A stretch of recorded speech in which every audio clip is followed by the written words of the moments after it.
visits that were in a tier 3 facility over the time period of the last full year of the contract. And the reason that we're looking on focusing on that is that we have all of the paid claims. We assume that the utilization is similar to what we've seen in other years, as opposed to trying to pull any 2020 claims in, because as Bobby suggested, this is not a normal year. So based off of claims that were incurred August 16th, 2018 through August 15th, 2019, paid through November 30th. There were no ED visits in a tier 3 facility. There was 1 inpatient claim, and there were 7 outpatient claims. So overall, not a real big savings, but not a lot of utilization. So removing that and only keeping emergency room and inpatient claims that are arising from an emergency room would be, I don't think would impact very little, not much savings, but I think it clarifies and puts a better understanding of what's covered out of network or not. So that I think is kind of from my standpoint, it's a wash. Increasing the annual pharmacy deductible to $125 per individual. It is currently $100 now, so we're recommending that it increase $25. We're doing this across Gator Care. There were 176. Okay, that's enough. I'm sorry, did someone? I'll ask you to please mute yourself if you're not actively speaking, just a reminder. Okay, so there were 176 unique users that hit that deductible. $4,400 savings to the plan with that. And remember that the majority of those claims, you have very high utilization in specialty medications, most of which are subsidized in terms of the member cost share from manufacturer copay assistance, but the deductible is not. The deductible has to be met before even the coupon assistance goes into effect. So, and we've limited to 4 family members.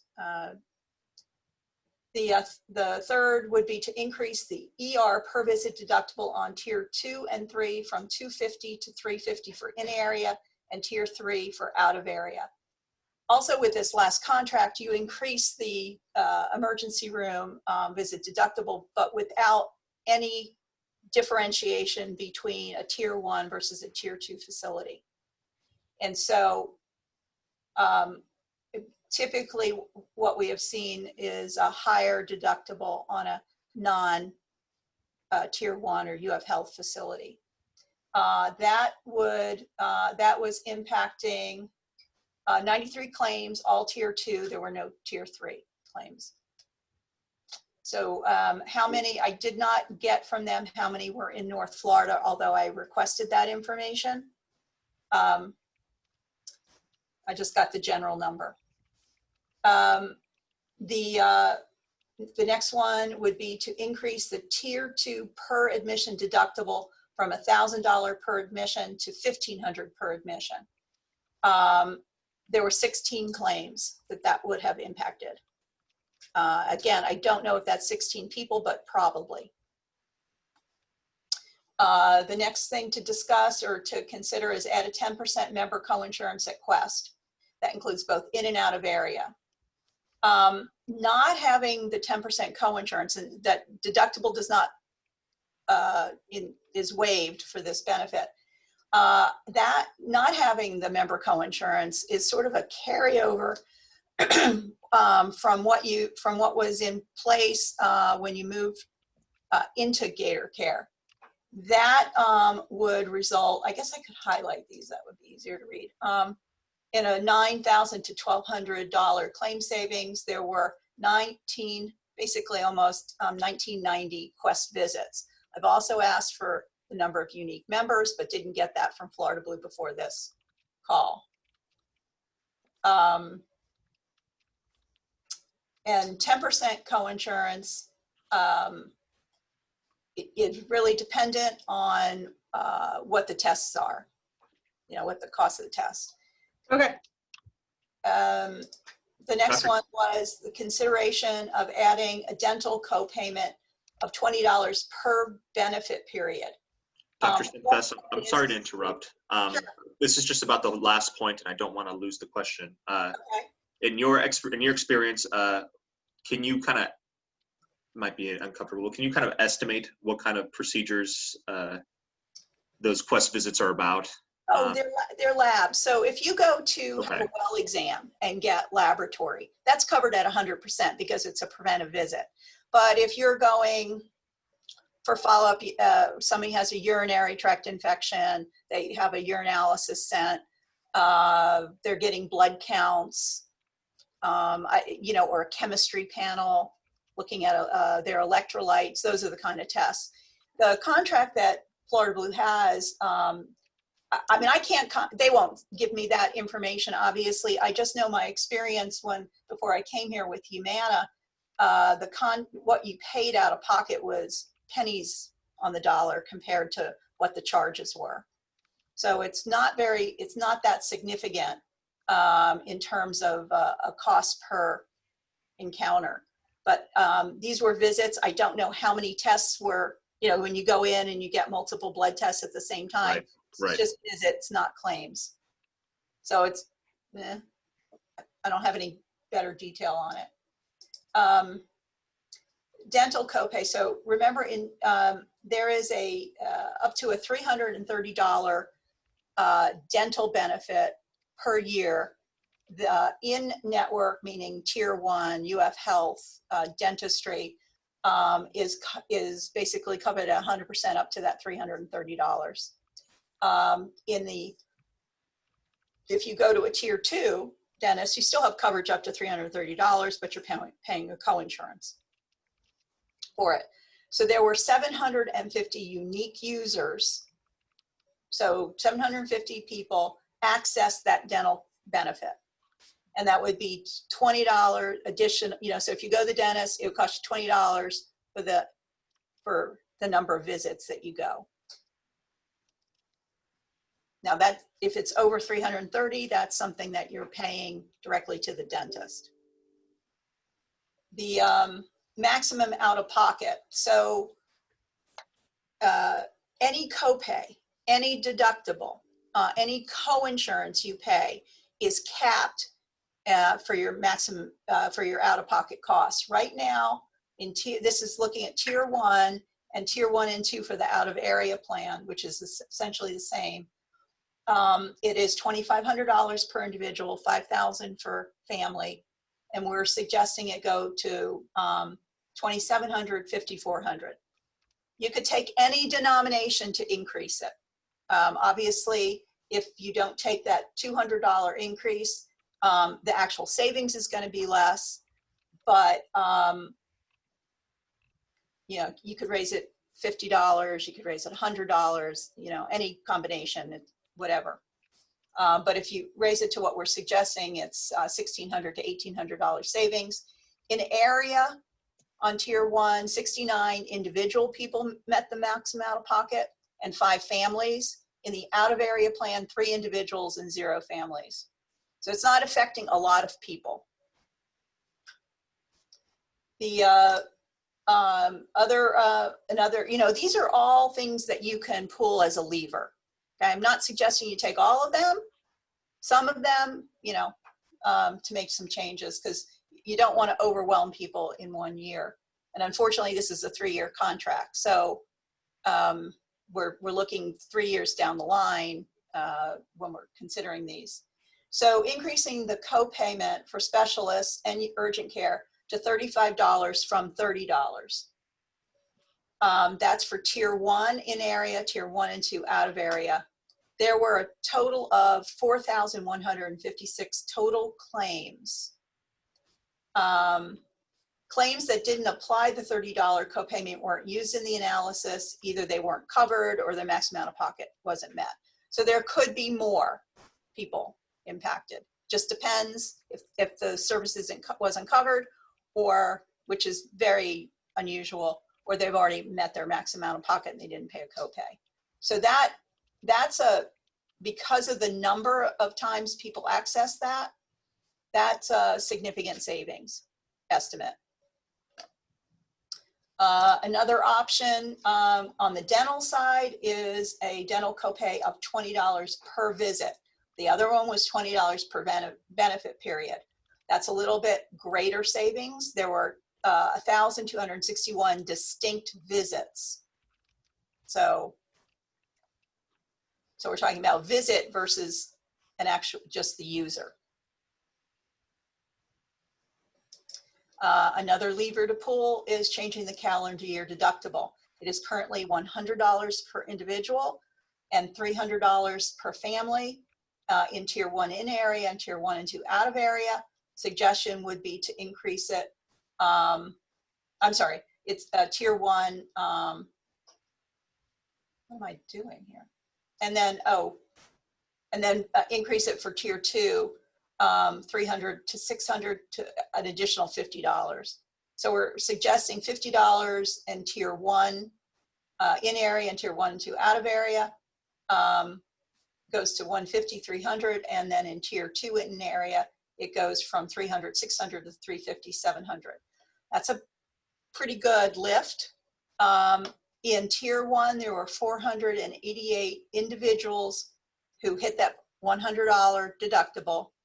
16 families who hit the $300 deductible. In Tier 1 and 2, there were 21 individuals and 2 families that hit the deductibles. And in Tier 2 in area, meaning there are a lot of people not going to UF Health, 221 individuals and 9 families. Another opportunity is to change the member coinsurance in Tier 2 in area. It's currently 70-30, meaning member pays 30%, plan pays 70%. All of our other plans, or not all of them on Tier 2, our Prime Plus, which is probably one of our larger plans, is a 60-40. So the individual pays 40% in Tier 2 in area, and the plan pays 60% after the deductible. That by far is a very significant savings. Again, there were 749 unique users of Tier 2 services. And this is plan paid. They took the plan paid for claims for coinsurance supplies and adjusted to a new coinsurance levels. They took the old claims, adjusted it by a plan paying 10% less. This one is a benefit that we're offering beginning in January for all of our groups. Very minimal impact, but we just don't know because now it's not a covered service. And that's an additional 30 visits for speech therapy for developmental delay, children age 18 months and 5 years to 5 years at Tier 1 UF Health speech therapy. This is just an assumption from their book of business data. So again, it's minimal impact in terms of a loss to the plan, but it is a nice benefit because it's not there now. And that's over and above the 75 visits for PT, speech therapy, and OT people have per year. In the out of area plan, really, again, we're talking about there are no Tier 1 facilities, outpatient hospital facilities, and we are trying to promote people going to freestanding ambulatory surgery centers, freestanding radiology centers. So instead of the coinsurance, we would just put a flat copay of $250 for an ambulatory surgery center, advanced imaging $200, advanced imaging like an MRI, PET scan, CAT scan, standard imaging, x-rays, you know, break an arm or something, I don't know, $50 at a freestanding. These are the same co-payments that Florida Blue has in their book of business. And it's a wash. And again, it really depends on estimates. We don't know what the actual experience is, except for there were only 2 ASC claims, 4 advanced imaging claims, and 8 standard imaging. in the out of area experience only. So it's minimal. It promotes consumerism when you have that opportunity. This was a recommendation from UFHR to drop the mental health copayment from $30 to $20 for tier 1 in area and tier 1 and 2 out of area. That's a loss based off of almost 1,800 claims in that year period. Now, I do want to say that during that year, we didn't see as much utilization as we have on Talkspace. So far in Talkspace for the first quarter, about 2/3 of the visits, both virtual visits and video visits at Talkspace, were from graduate assistants. And based on an annualized number of 2,200 visits and a loss of the $30 per visit, Talkspace, that's worth about or a loss to the plan of $66,400. So I'm sorry to interrupt here, but we did want to allow our mental health committee chair to chime in. There was a suggestion that she had regarding Talkspace and the provision of virtual mental health services more generally. So Kimberly, are you with us? Yes. Can you hear me okay? Yes. Yeah. Okay, great. Sorry, I'm having Cox come in and work on my internet, so I'm using my cell phone and my data, so hopefully I don't go in and out. But yeah, we've been having some issues with Talkspace just from our members. Really discussions about, I guess, how the institution itself has switched leadership, policies, and a praxis that is affecting Talkspace therapists themselves and the clinicians. And so because of that, it's actually reflecting, I guess, kind of like really wayward behavior. So a lot of counselors that are coming in like for late appointments or having appointments where it's in public settings or they're not being responsive, or they sort of like forget about the client. So just like a lot of sort of variables that are happening that are actually really counterproductive, especially during this time when graduate assistants are now, under extreme amount of pressure as like undergrads. They become a little, advocates for them. And so I wonder if that could be a separate discussion or a meeting follow-up about expanding or looking at alternative like teletherapy options. Well, if you have those complaints and you can send them in writing to me, I have a call with them at 1:30 today. Okay. But I had not heard any complaints other than a couple where the people in Talkspace were assuming that you were standard clients and telling you had a limit on the number of video sessions. And so I've had multiple, communications saying, you got to tell them that's not the case. It's unlimited. That's what we're paying on a fee for service basis. I wish I had that information sooner because I had going on the assumption that if I didn't hear complaints from you, because I'm always, you're not, as a group, you're not shy and people have my email address. And I'm not, but if I can get those before 1:30, then I can share that with them. Yesterday I had a conversation with somebody from the University of Central Florida who is an assistant professor there. And she works with them. And I wanted to get her sort of perspective on how it is to work at Talkspace. And so she's kind of a peer counselor and does see clients as well. But if I can have that, Kimberly, that would be really helpful. Because I haven't signed here's the problem though. We've talked about Talkspace. I haven't signed a contract with them past October. I honestly can't have two different companies, one for GGC and one for the rest of Gator Care. So if there are issues, and if you can give me specific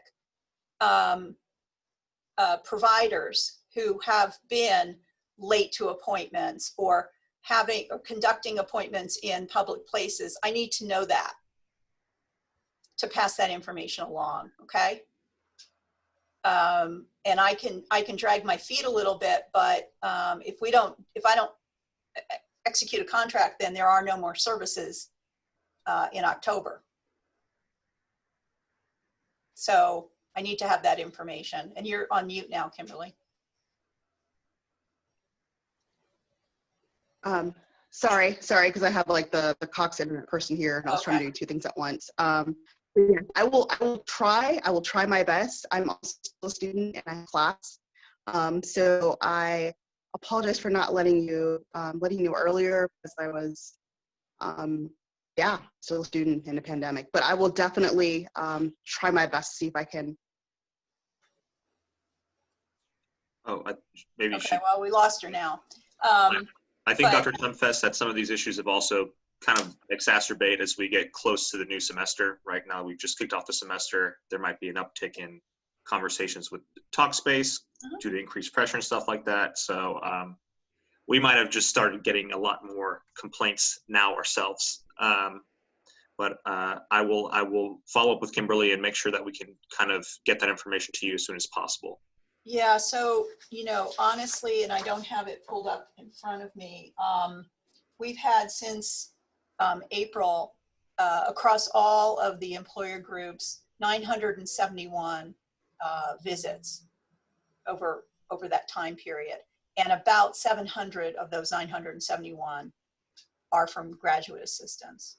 So, and it's pretty much equally spread between video visits and text messaging. That's where I got the annualized number of visits from.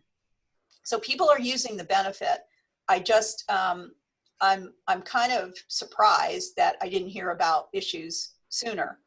But if I can get some of that and the specific instances, even if it's not by this afternoon, I don't have the information I get from them is all aggregate information. I don't know who's using the service. I just know how many virtual visits, how many video visits by employer group, and that's it. So, so having that information is really important to share with them and to try to get it rectified, because obviously we don't want confidential, these are supposed to be private confidential encounters in a public setting. So if I can get that information, that'd be great. Okay, I'm sorry, I blinked out because of the whole internet stuff. So That's I think okay. I have it back on and stable. But yeah, obviously we've seen or heard from students who have been using Talkspace because of what's been happening, obviously social politically, and so now we're getting more more responses and more critiques. Okay. But I'll do my best. Yes. Yeah, if you could just give me a couple of talking points, Kimberly, by 1:30, and Okay. then get more detailed information, because I'm happy to schedule a conversation with Talkspace and have you on it. Okay, that's Okay. great. Yeah. But as I was saying when you were off, if I don't hear complaints, I'm assuming everything's fine. Of course. So, over 700 people of GGC members have been using it. So they're taking advantage of it. That's what it's there for, because I don't have a magic wand to increase access on campus. So this is the best way that I can do it. Of course. So we'll work on that, and I will let them know that we need a follow-up call with you and anybody else from the mental health, your behavioral health committee. Happy to do that. Great, okay. Thank you so much. And Kimberly, if I could just mention, your EAP is not really part of this discussion, but the UFEAP, which your members have access to, same principle there. If you're hearing complaints from people and you can share those in a way that doesn't affect the confidentiality of the people, please do, because we want to make sure we let them know about that as well. The support mental health, that's really important to us. I know it's important to you as well. Of course. Thank you so much for that. Yep. Okay. And then another thing that we are doing, we've had in place now for 2 years, we didn't include it because you were in the middle of the contract, was a Weight Watchers online and in-center. It's a 50% discount of monthly subscription rate. So it's cost of the plan is $120 per member per year, digital subscription, and then it's $240 per member per year for the digital and workshop subscription. It's minimal impact. Overall, the plan pays what essentially you're paying, which is $10 a month for the digital and $20 a month. So the actual amount would be either, if you paid for it on your own, it would be more because we get a discount coming in as a big group. So essentially, my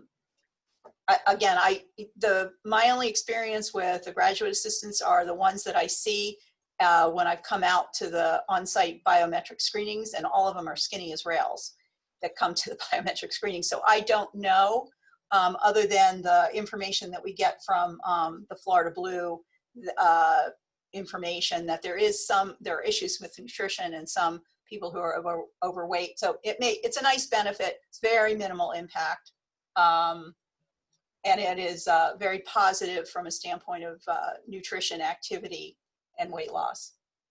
And then this is something that in the course, actually, since the inception of Gator Grad Care, as far as I am aware, we've only had one suicide from an international student. Now, one is too many, and we hope that the behavioral health benefits are now more robust, but the actual benefit for repatriation of the individual is an exclusion. And obviously we worked through it, but I'd rather there not be any delay if something happens in the future. So those are the different things that you can play with for benefits. I do want to remind you that of a couple of things, if I might. Are we all done with looking at this, Javier? Yeah, yes. Okay. Thank you, Dr. Sunfest. So I know I have to stop sharing in order to share again. So I do want to bring this up. Darn, where is it? Hold on, I'm not that good. Here it is. Let me pull it up on my,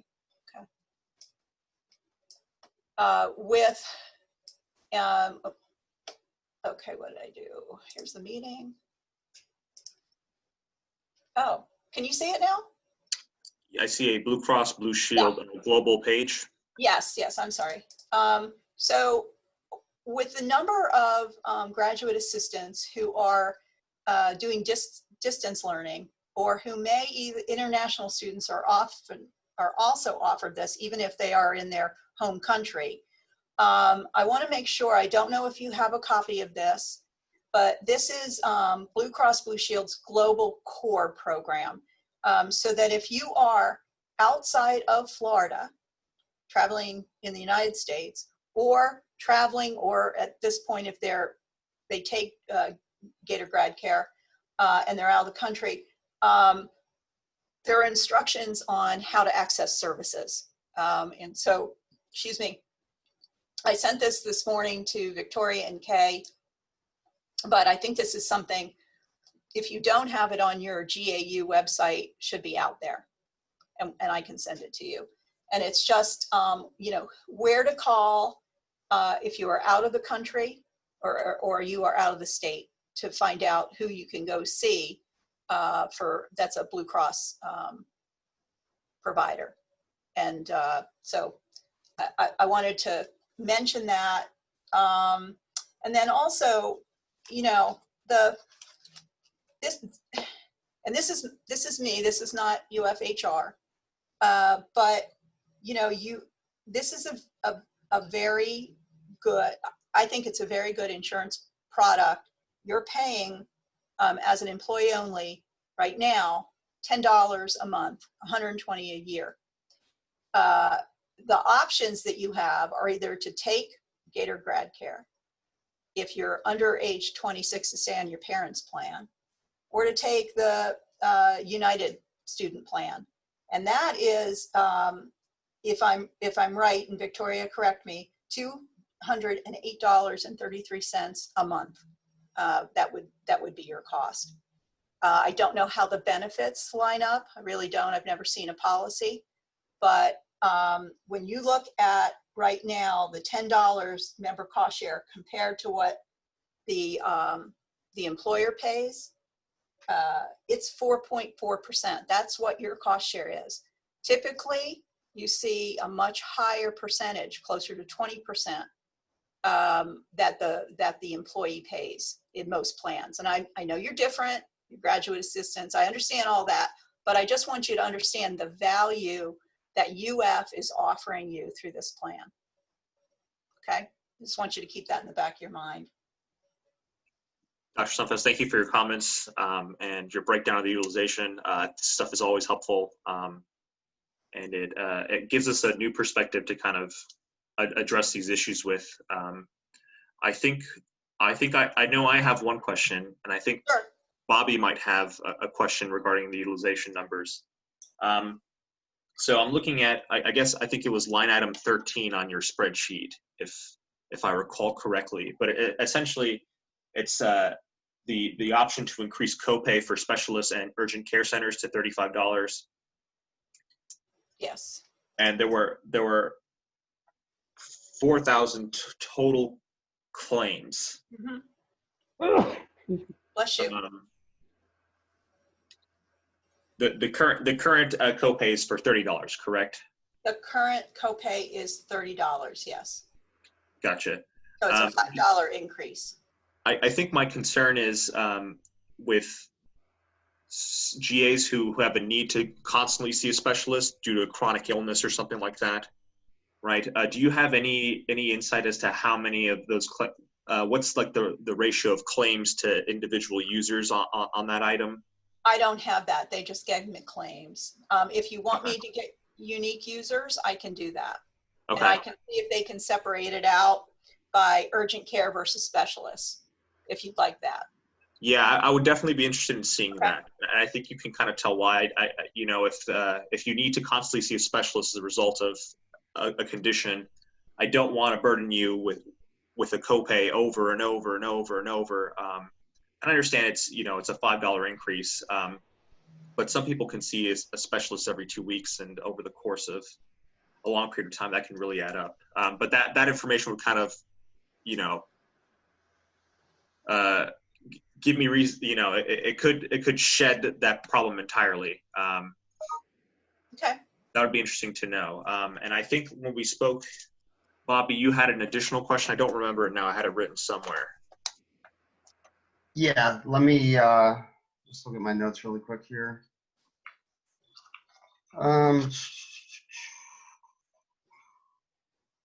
I think here, where? I have it up again, Bobby, if you want. Yeah, no, I'm looking at it. I know in the last presentation you gave, there was a line, a suggested benefit change of increasing the out-of-pocket maximum for tier 1. Where is that on this list? Right here. Here. Okay, sorry, the text is kind of small.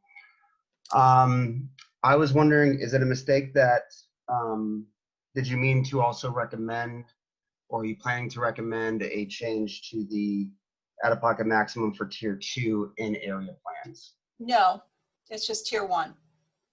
Okay, so you're currently recommending the status quo out-of-pocket for tier 2 in area. Mm-hmm. Just to verify. Thank you. All right. I have a question as well, Dr. Sunfest, and it's about that the benefit you mentioned at the end, the out-of-state and out-of-country, the Blue Cross Blue Shield Global. I was looking at this online, and it seemed to me, I can't seem to find it now because, of course, I cannot. When you utilize out-of-state or out-of-country you're using Blue Cross Blue Shield provider, so you're being charged at a tier 2, correct, if you are an Yes. in-area plan? Mhm. Okay, I just wanted to double check that was correct. Okay, thank Yeah. you. It's not considered out of network. That's why I'm suggesting that you post this. Yeah, no, it's definitely important to know. I just wanted to double check because, like, as I said, as I was double checking right now, I couldn't seem to find it. So I just wanted to make sure I had the correct information that you are being charged at tier 2 prices if you are in an area plan for. Yes. Mhm. All right, any other graduate assistants or anyone on the Zoom with any additional questions for Dr. Sunfest? I don't see any hands or emoticons. I'll thank you again, Dr. Sunfest. This information is always very helpful, very illuminating, and I think it helps us kind of make better decisions for our members and non-members.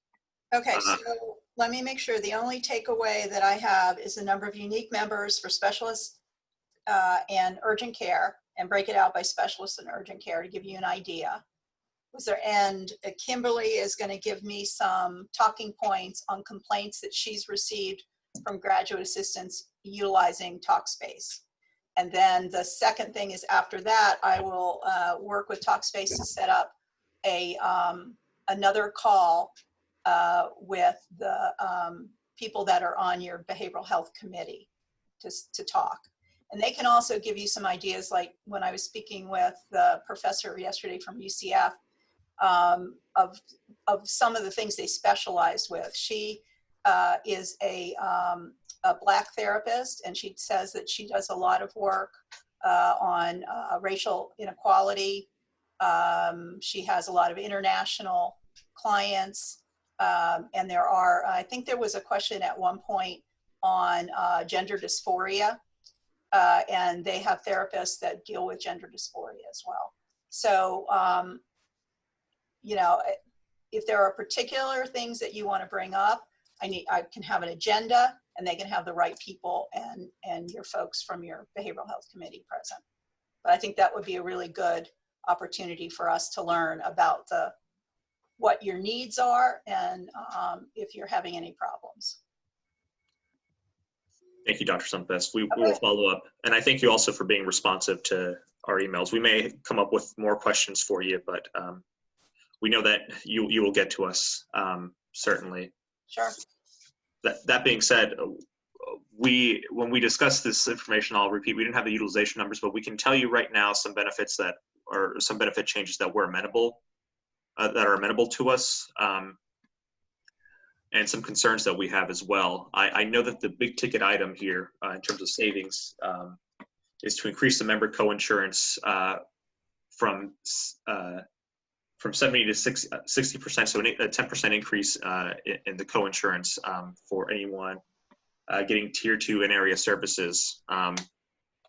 Our concern is that during this time of COVID, when people may not be in town with direct access to UF Health facilities in Gainesville or Jacksonville, they might need to rely on Blue Network providers outside of these areas.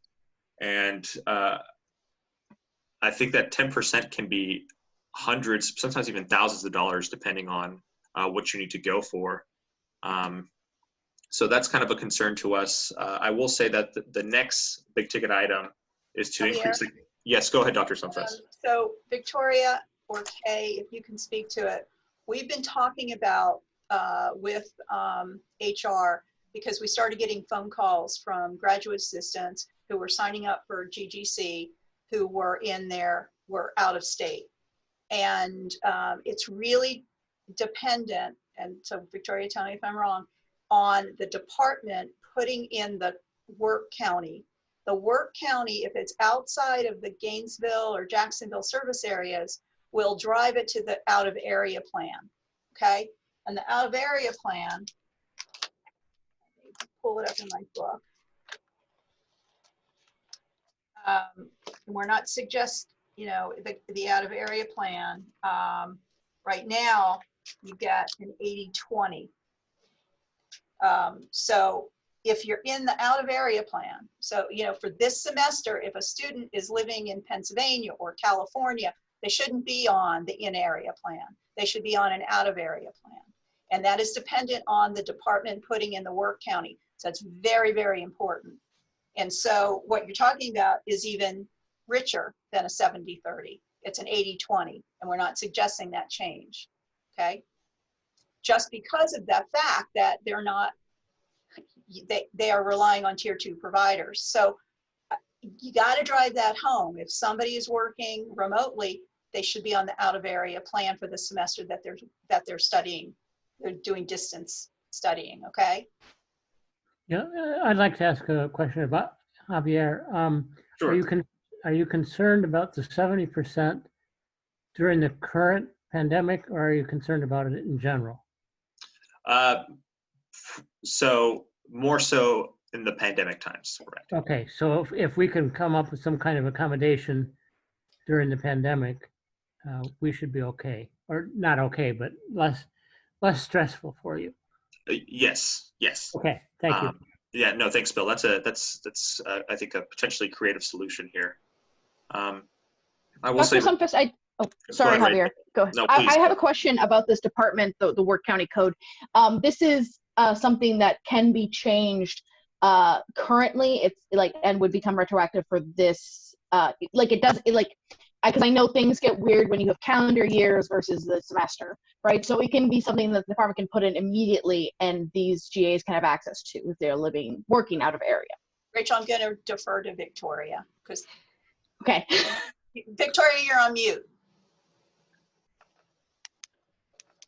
I'm sorry. Yes, to answer your question, Rachel, because the work county location is tied to the job, once that's changed by the department, it goes with the effective date of the job, which is, for most of you, is 8/16. So it is very important that if you're not in Gainesville or Jacksonville right now, to make sure that your department updates, your county location.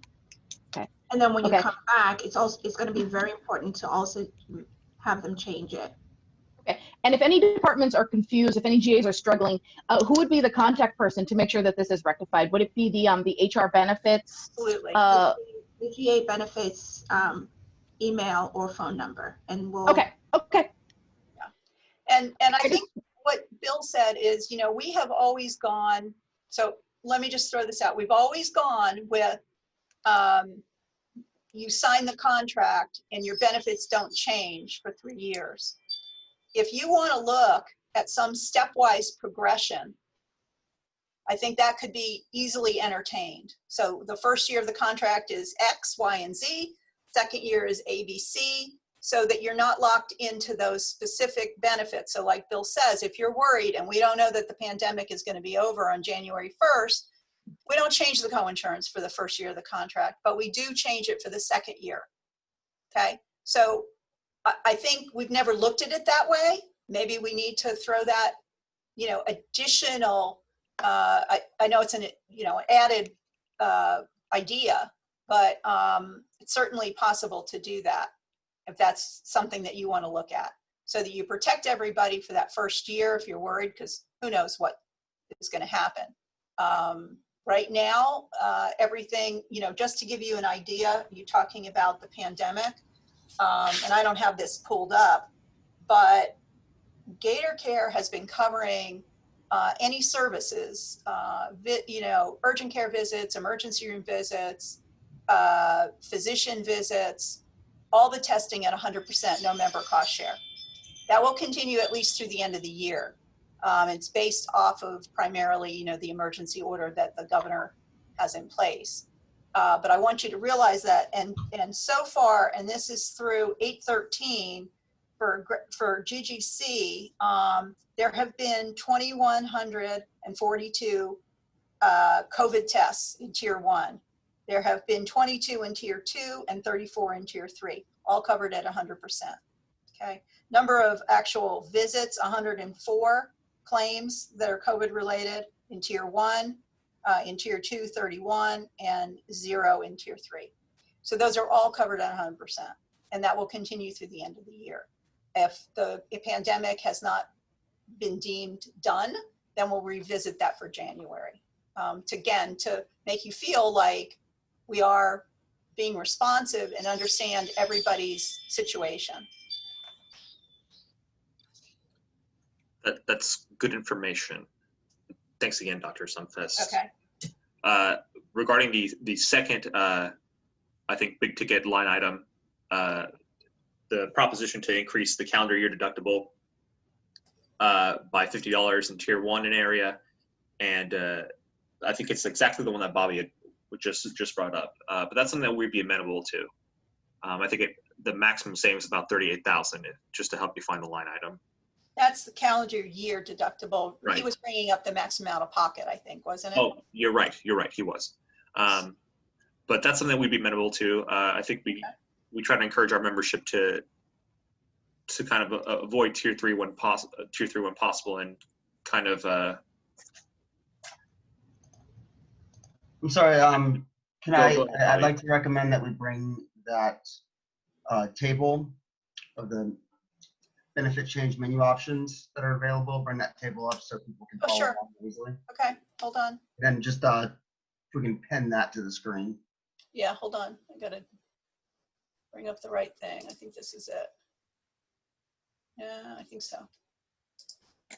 Yeah, here it is. This is the same table. This is just in the slide, but I can increase it. Okay. Thank you. Is that good enough, or do you want me to go find the, well, here, hold on. This is There you go. this is There you go. all right. Thank you.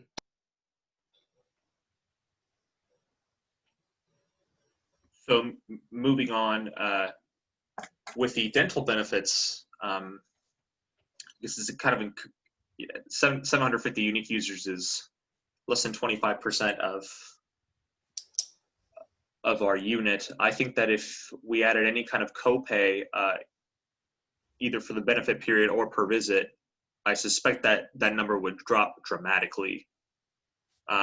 So in effect, we would have just fewer dental benefits used altogether. I think that with regards to other items, we're comfortable with all the minimal impacts you proposed, including I lump in the coinsurance for the advanced and standard imaging. We're not sure if that's going to be a net loss or a gain, right? We don't know. But I'm lumping that in with minimal impacts, and we're comfortable with the minimal impacts as proposed. The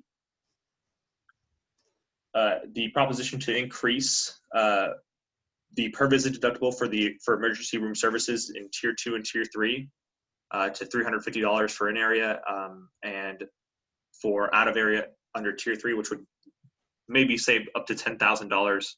We're amenable to that as well. And the proposition to limit tier 3 hospital coverage to emergency services only, we're amenable to that as well. Again, I'll preface this.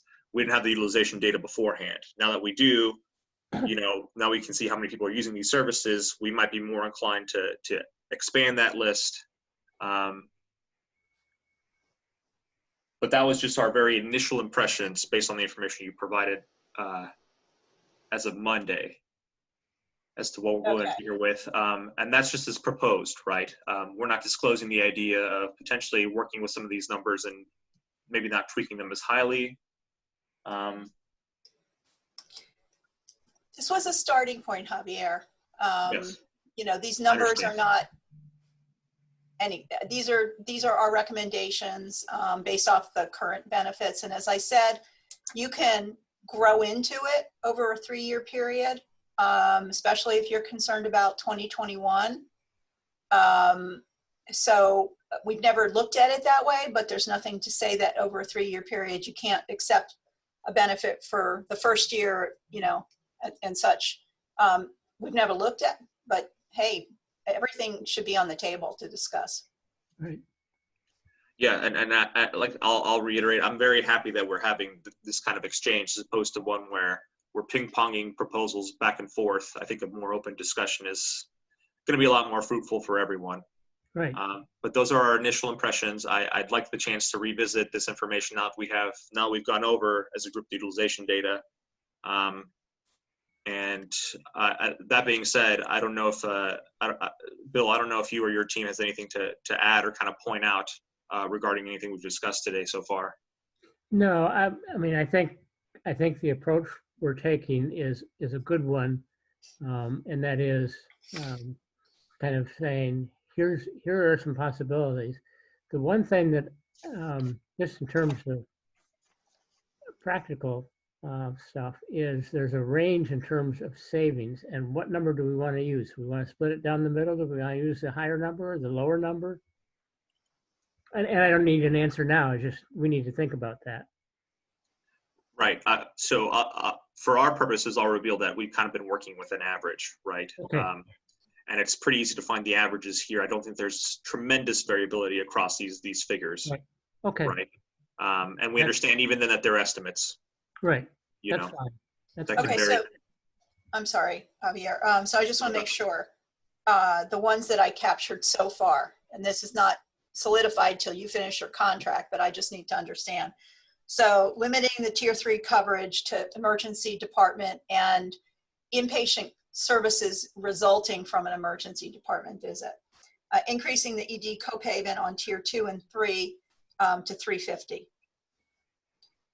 per visit deductible. The out of area plan copayments for ASCs, freestanding centers instead of the coinsurance. Increasing the calendar year deductible by $50, which was this one for tier 1 and tier 1 and 2 out of area, and then for the tier 2 in area. And then plus minus on the changing the tier 2 coinsurance, because you understand that the tier 2 coinsurance for the out of area plan is 80/20. But that we can, and that was one of those things where Bill said, you know, we could do wiggle room, or is that just still a question? I think that's one that's still kind of up in the air for us. We Okay. were initially we're adverse to a 10% increase in copayment, or coinsurance, sorry, coinsurance. But we, you know, I thought Bill's suggestion is a good one, and we're willing to tinker with that or see where we can make changes to kind of avoid having to do a 10% coinsurance increase. That's what we've discussed so far. And again, you know, we will meet soon as a union with this utilization data in hand. I think that's very helpful. We can see, you know, just exactly who's driving these costs, right? Not who, but how many people are driving these costs. And that's very important for our own cost benefit analysis. We don't want to dump vulnerable people with all the costs. We'd like to spread them out in some instances, but in other instances, we do want to kind of localize and internalize costs. So again, I don't want us to take it with a grain of salt, but now we have more information, we'll have better analysis and probably better discussion about what we're willing to tinker with. Okay, and I will, once I get off the phone, I will ask Water Blue for that breakout. I don't have all that information, so I got to rely on them. I understand. So that's it. But yeah, is there anything else that you want clarification on the utilization data before I drop off the call? Because I don't know if you guys were going to stay on or not. So I don't think so from my end, Dr. Sumfest. I'll reserve the right to ask you follow-up questions. Sure. Did you? But just a couple questions. Did you want to do the speech therapy for developmental aid? Do you want to do the Weight Watchers? So we're amenable to all the minimal impacts options that you suggested. So so add the Weight Watchers. You would add the speech therapy, and of course definitely the repatriation coverage. Right. Okay.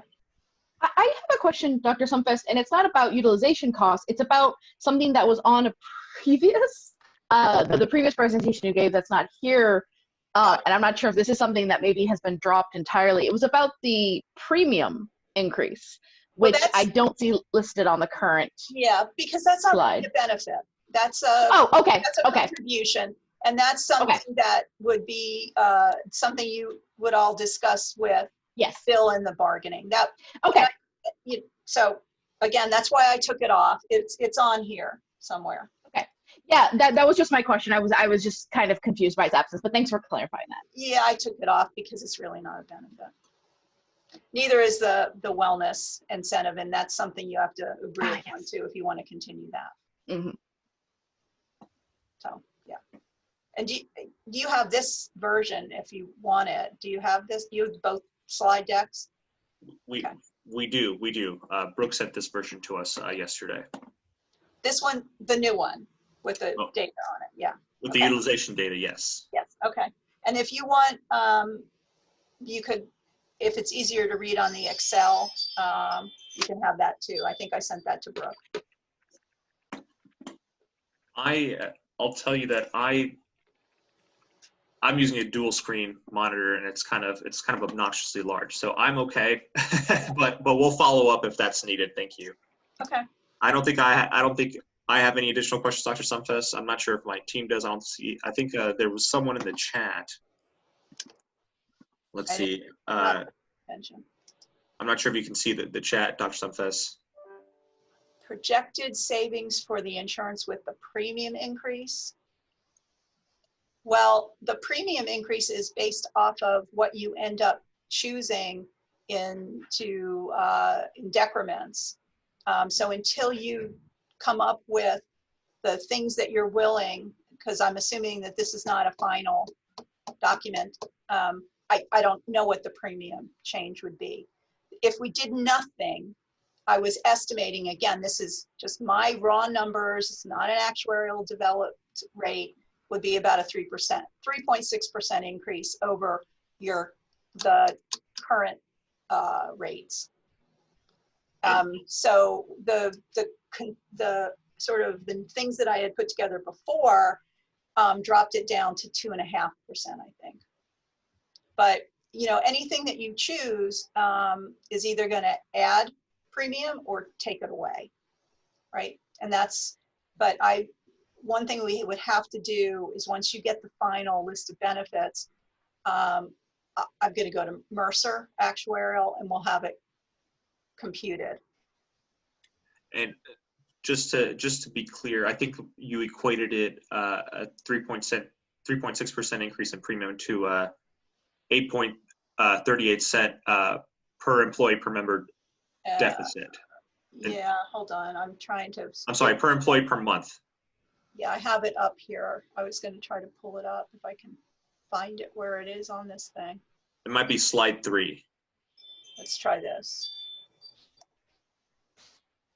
Okay. Yeah, it's this one. Yeah, that's what I equated it to, at $8.38 PEPM deficit, or a 3.6 increase in the premium before any benefit changes. Okay. And again, that's just me. That's the starting point. I have no idea where things would end up with Mercer. Okay. Okay. But that's what we're trying to do, is change some benefits to give you still a very good plan, but reduce the overall cost of the premium. Mm-hmm. Because, if you have a spouse or a partner or children, then that cost is going to be directly going to the employee as opposed to if it's employee only. So, we just want to be careful about that. Well, and the other thing we have to take into account is under the coverage level for employee and spouse and child or family, part of that is covered by not the employee, but the family is self-pay. So we have to take that into account as well. Right.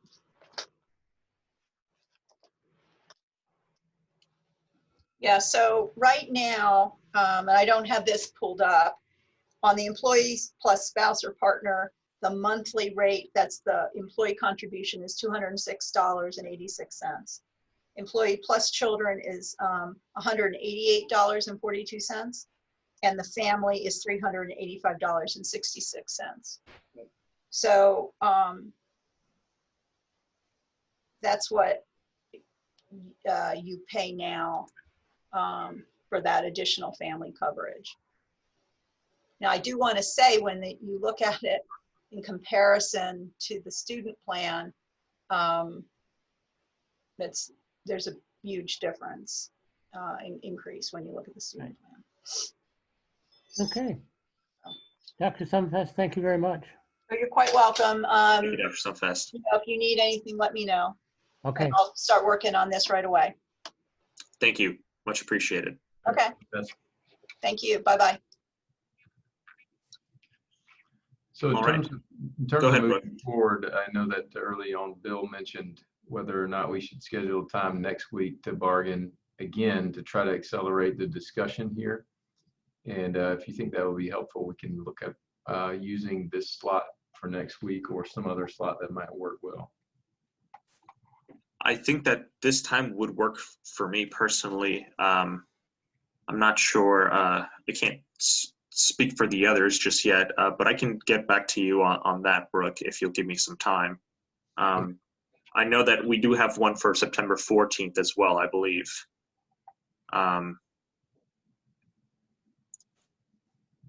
If I'm not mistaken. I do have that as well, yep. Okay, Monday the okay. 14th. So I definitely want some time now. We have the utilization data to go over these benefits again, knowing how many people are actually using these services, and how many would end up paying for these changes in co-payment or co-insurance. Can you kind of give us a little bit more information on the deadlines you're looking for specifically here, Brooke?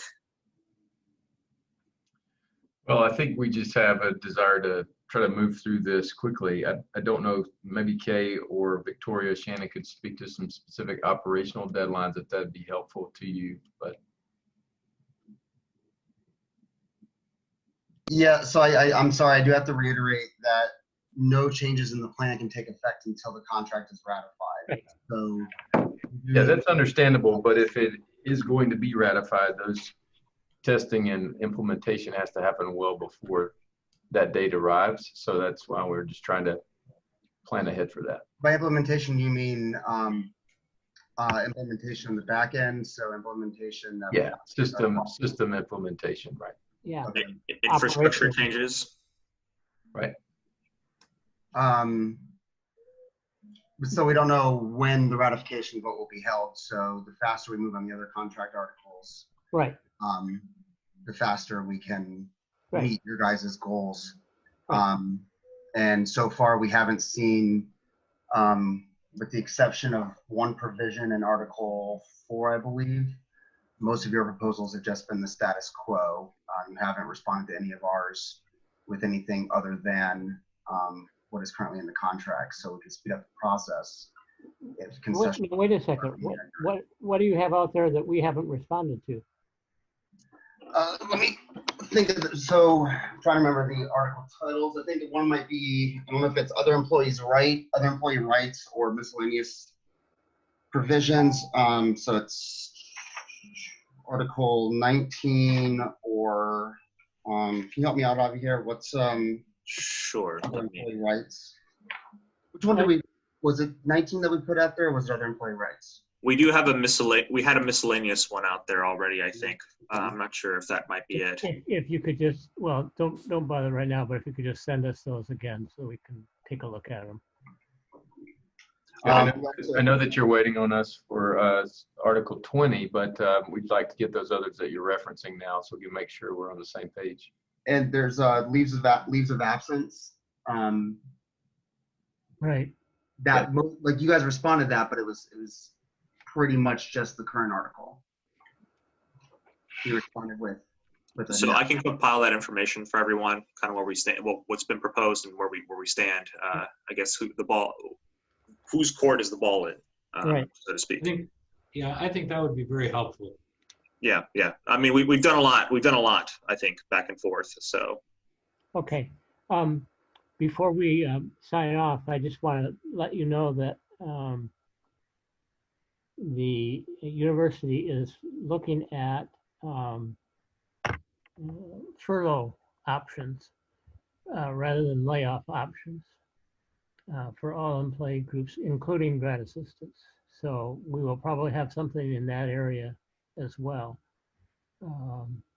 Furlough obviously is much preferred to a layoff or termination of an employment because it could be days of furlough rather than, you know, a full-time furlough. I'll explain the differences between layoffs and furloughs in the debrief.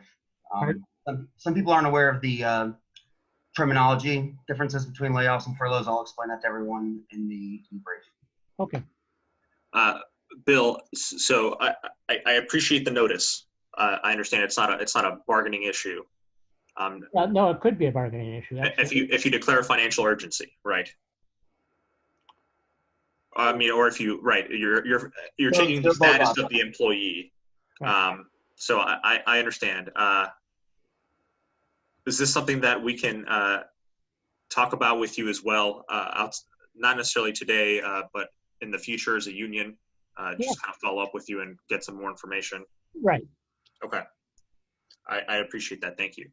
Probably the way to do that, just to get information, is wait until next week when Ryan Fuller is back, because he's been the primary author of that language for the faculty. And he's on vacation this week. Okay. All right. I don't have any additional comments. If anyone else would like to take the floor, you're welcome to. Just let us know or unmute yourself. Otherwise, we can go ahead and conclude this this session today. Okay. And I would ask our team, do you want to go to a quick caucus and just kind of review where we went today? Agreed. Sure. Okay. All right. Thank you everyone for your time. Have a good one. Have a great day, everyone. Thank you. GAU thing, check your email for the link, and we can talk a little bit more about what happened today and where we're moving forward to. Thank you.